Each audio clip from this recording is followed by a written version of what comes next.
Hello everybody and welcome back to Minecraft in our survival single-player world. Today we're gonna take a break from a bunch of progress stuff that we've been doing and we are just gonna go get lost and do a little bit of building. So I am still kind of recovering from the holidays and from being sick, which is to be expected. You know, stuff happens, you take a break off for the holidays and inevitably you're traveling, you see people. You wind up sick. It happens. So what we're going to do is I am going to generate a random set of overworld coordinates. We are going to travel to whatever that location is, and then we are going to build a house with whatever blocks are available in that local area. This is something that I do as building practice. I'll generate in a creative world in a random seed and with no context limit myself to only building with blocks available within 1,000 blocks of that location. And it's helped me work on my skill as a builder. And it's also just a lot of fun. So I figured it's something that, as a little side note here, we'll do in survival. And of course, there's a wandering trader. Everyone wants to give me their heads today.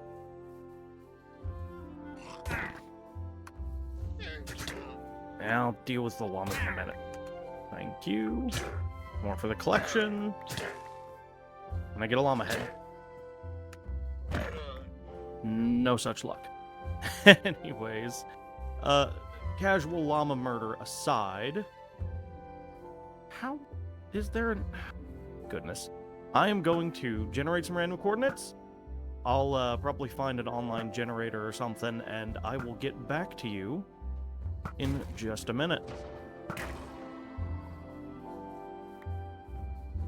Alright guys, so I couldn't find a Minecraft coordinate specific one, but we're going to use random.org. I've set a minimum value of negative 50,000, a maximum of 50,000. I generated a couple times just to make sure it would give a negative value, just in case. And we're just going to generate 2 coordinates. We're going to go to that location in the overworld. That's going to be our center point. We're going to set a functionally 2-chunk radius, so 16 blocks in each direction. And that's going to be our build area. And we are going to do a house build. So, our first number is 8,771, and our second is 46,220. So let me write those down real quick. 8771.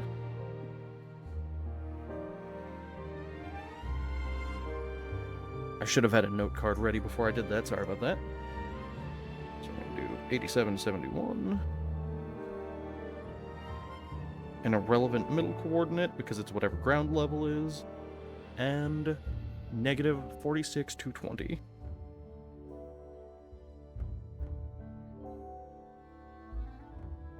Perfect. All right. It's going to be really fun to make it home from there. But this does tell us where we're going to start. So I'm going to go ahead and get us over to that location. And once we are there, I'll bring you guys back in so we can kind of survey the space. Just a little in-transit update. We are about halfway there. Our elytra is about a third gone. It's a good thing we have a backup in the inner chest. And, yeah, other than that, we are, yeah, like I said, we're at negative 20,000, so we got a little ways to go, but, soon we will be there.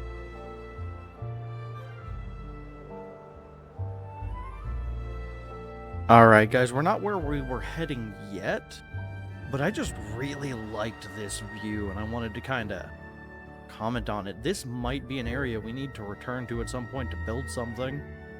It's, yeah, that cliff face is incredible. So, we are currently at negative 35,000, so we've got about 10,000 to go in that direction, but also I need to fix my elytra a little bit before I continue, or swap out to the spare, one of the two. So I will see you guys there in just a couple minutes. All right. 87, 71, negative 46, 220 is exactly right here in the middle of the water. So the question is, do we call it close enough at the nearest shore right there, or do we build right here? I think that I am going to build here in the water. Maybe build like a barge, a ship. Not really too good at building ships, but I'm going to go ahead and mark this spot with one of the gray wool that I grabbed by murdering sheep to do a little light repair earlier. Get a crafting table down, make a bed so that we can sleep through the night. And then we are going to get started on gathering materials. Man, there's some really cool terrain out here too. That entire like cliff set over there looks great. Oh, there's some floating islands in the background. This would actually be a cool place to spawn in. There's some cool cliffs over there in the distance. Yeah, I think that building a ship out here, a little, home base barge. So as soon as night sets, I'm going to go ahead and sleep, set into a new day, and then I'll mark out the perimeter of the space we're allowed to build in. And then we'll get started on a little bit of a sort of home build out here. So I will see you guys after I get a little bit of marking done here. Just watch that sunset over the water.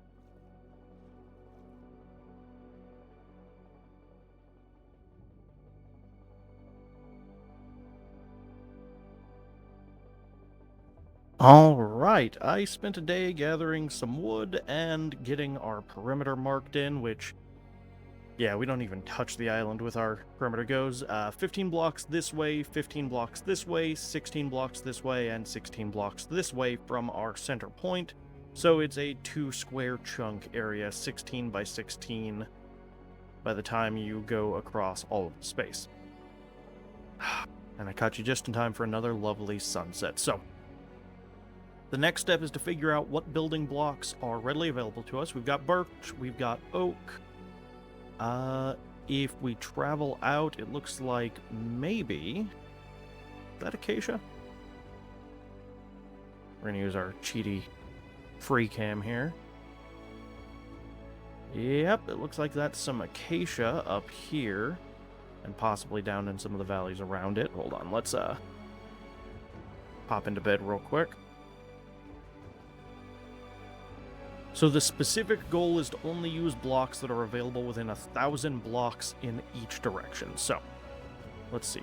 We know our current coordinates, so we would want to travel roughly to 97, 72, 80, 77, 72, and then 47, 220, and 45, 220. So as long as it's within roughly those parameters, it should be fine. But also, this is more just a general kind of glance. We want to get a quick idea of what we would be able to use in our build. So, actually, that's some closer acacia here. I know that's within range. Yeah, that's well within range. So, no issues there. There's some spruce within range. That's convenient. I'll probably come grab at least one spruce sapling. And the world kind of falls off out of existence. Let's just use our render distance real quick as a quick gauge, because that'll give us a pretty good idea at least. Some swamp back here, more birch, more oak, some various flowers. I do want to try and incorporate some nether blocks if we really wanted them, but it doesn't really fit the barge aesthetic. I really want to try as much as possible to keep this to a relatively simple build. Sunken ship over there. More swamp. It's really interesting seeing that. Oh yeah, I do want to try and incorporate some dried kelp blocks. I think that they'll fit kind of the concept, but we shall see. Depends on how long it takes to make a bunch of those. And yeah, I was right. This is acacia. Some interesting floating structures out here. World generation being world generation. Some more nether stuff there. Not likely to use it. I think this is predominantly going to end up being a spruce and oak build. Acacia's a little too orange for most uses, though the regular acacia, the actual bark look, very nice gray tone. It works into a lot of palettes. I've never been a great builder in Minecraft. I've usually focused more on, you know, technical redstone stuff. And even that I'm not phenomenally great at. I just enjoy the sort of logic behind it. But I decided, since I'm not a great builder in Minecraft, why don't I work on that? And that's kind of the mindset that you have to adopt with all things, right? If you're not good at something and you're not happy with that, you have to work on it. And so this is one of the little exercises I like to do for that purpose. Ooh. Okay. This is some really interesting terrain over here. Huh. Plenty of coarse dirt available here. But yeah, this little area is actually really neat. Okay, well that gives us a pretty good idea. It's going to be a lot of oak, a lot of birch, some spruce. That's pretty much our palette as it currently stands. So, I'm going to do some resource gathering, and then I will see you guys back here when we're ready to get on to the building part. Well, found something else I hadn't noticed, which is crawling up this cliff. We have just the smallest mangrove forest. Completely comes to an end at the other side, but we've got mangrove apparently. Who'd have thunk it? Kinda odd. Also gives us some moss carpets. I don't think that we're likely to use the moss carpets, but a little bit of mangrove for a color pop? Maybe. So I'll grab a propagule and maybe a little bit of wood before I move on. It's such a small little strip, I just completely didn't even notice it while I was poking through. I don't think it continues anywhere around here either. It's just that. I mean, there's more of it over here I also didn't notice, I guess. Wow, that was pretty blind of me to not notice that large a chunk. Anyways, we'll add that to the palette and we will see where we are at. Alright, guys, we are making progress. Ooh, rainbow, I didn't notice that before. Very nice. So, we haven't started yet on the foundation of the ship. We still just kind of have our floating center blocks. I grabbed some stone off of the hill over there, as well as an acacia sapling. I got some spruce growing over here. I'm about to get more birch and... where did I put them? I thought I had oak saplings on me, too. Anyways, I'm going to get more birch and oak growing around here. I'm just using sticks as temporary fuel until I get blocks of dried kelp to use as fuel and then continue from there. But I've got some kelp cooking so that I can make some dried kelp blocks. Got plenty of that around. Technically, there's an ocean monument, I think, on the other side of this island. I could go gather some prismarine, sea lantern, stuff like that. But I don't think they really fit the concept I'm going here for with this barge. It's going to be kind of like a barge houseboat situation. And yeah, just a little creative exercise before we get back to the shulker farm, probably next week, is what we're going to hop into. And I didn't even collect all of the lovely seagrass. And I've never been happier to have put respiration and aqua affinity on my helmet. I gotta tell you, depth strider would be a good thing to add to my boots. Feather falling I also need to add to my boots, I think. So we'll get back to those sooner rather than later, but I think the next part here is going to be me gathering some resources and then probably a time-lapse of getting at least the start of this build going. So, see you back here in just a minute.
Alright guys, welcome back. So, as you saw in our little lovely time-lapse there, we went ahead and, apparently accidentally took a screenshot, got this barge built up. So, we'll take a look at it in a little more detail here in a second. We did run an anchor down, just kind of a simple cobblestone anchor, but using a grindstone as sort of the pulley that the chain runs on. So, yeah. I kind of liked the... dang it. Why on earth would I do that? I liked the gray bark of the acacia with the cobblestone. And, I don't know, doing these walls with the, trapdoors and shelves on top of the stairs. I don't know, I like that. I ended up using mangrove as a window in here. And I've left a bunch of our perimeter blocks just kind of floating in the water there. But we still have a little bit of cleanup to do. What I would usually do in the ones that I've done in creative mode is I would build a custom tree for each one of these that I built. However, given that the entirety of this space is, well, water, I elected to skip it, and honestly, I think that's alright. Yeah, I don't know. I'd be happy with that as a little starter house. Cool little barge floating. Most of these materials I will probably end up not cleaning up and just leave here, but I will be taking my furnaces. I'll put at least one in there, and I'll at least try to consolidate this all to the chest inside the barge. I've still got to repair my elytra, obviously. I've had it in my offhand most of this time, so anytime I took stuff out of furnaces and all that, the experience went towards my mending. And I'll probably stick around a little bit longer, get a little bit more experience, fix up my elytra a little bit more before I head back. Oop, that was weird. I do have a backup elytra, which would not be a bad idea to break out for the flight back, but I'll think about it. I might also do a little bit more of an interior on this at a later point, but I think for now, honestly, I'm pretty happy with it. It's a simple little barge starter house. Nothing crazy, but all blocks and materials that you can get within 1,000 blocks in any direction, and honestly, most of it closer than that. I mean, you can... Up there on that hill, you can see the acacia. It's within line of sight. You can also see, I think, the spruce just up on that hill right behind it. There's a little swamp over there. That's oak. You've got oak and birch all through here. Technically, I could have used a little bit of dark oak. There's a dark oak shipwreck right out there. So, there's a few other things I could have done, but I'm pretty happy with how this thing has come together. So, at some point, we'll set up a nether portal somewhere near here, so that we can come back out in the future. I tried a couple different things for the window off the back. I tried glass panes. That didn't really work out. I wasn't a huge fan of that. I don't know why I'm waffling about between tasks. But anyways, yeah, no, I like it. I think it's a neat little barge. A little bit of a distraction from all of the big progress to build something a little smaller, kind of quick, easy to complete. And honestly, I'm really happy with it, and 10 out of 10 would build this again. Let's just drop these so I can get rid of them. Also, let's put down the rest of these furnaces somewhere. Maybe right along here. Grab the other one, put it with them. Anyways, guys, I am going to do a little bit more cleanup, and I will talk to you again in just a couple minutes. Alright guys, we have our elytra repaired up, we're ready to leave. I did a few final things. I added some lights off the back just to make sure we don't get any final spawns. I tweaked the anchor a little bit. We'll just fly down like this to take a look. It's a little more compact, and I kind of expanded out the dirt here a little bit. So, I think it looks good, and I think that with the added lights off the back, it still looks fantastic. We've also got a little bit of work done inside. Hold on, let's unequip our lights. We've got a couple of paintings up, we've got our furnace back in here, and we've got a little shrub in the corner, which I think looks nice and kind of cozies up the space a little bit. One other final thing that we've done here is we have taken our kind of extra shulker here and we turned it into a repair kit. So it's got a bundle with 2 chests, 2 hoppers, and a furnace, 2 stacks of dried kelp, and a lot of kelp to cook. This way, if we are ever stuck in the middle of somewhere, we can just toss some kelp in to cook and get experience pretty easily that way. Kind of a mobile experience bank situation. And yeah, I think that at this juncture, we're pretty much ready to head back, but I am also all out of time for this episode. So, guys, thanks so much for coming along on the adventure. If you're enjoying the videos, I've got playlists on the channel for Minecraft, as well as for all of the other games that we've played. Videos are coming out every Monday, Wednesday, and Saturday. I would be really glad if you came along for those. And yeah, again, thanks so much. I will see you in the next one. Bye-bye.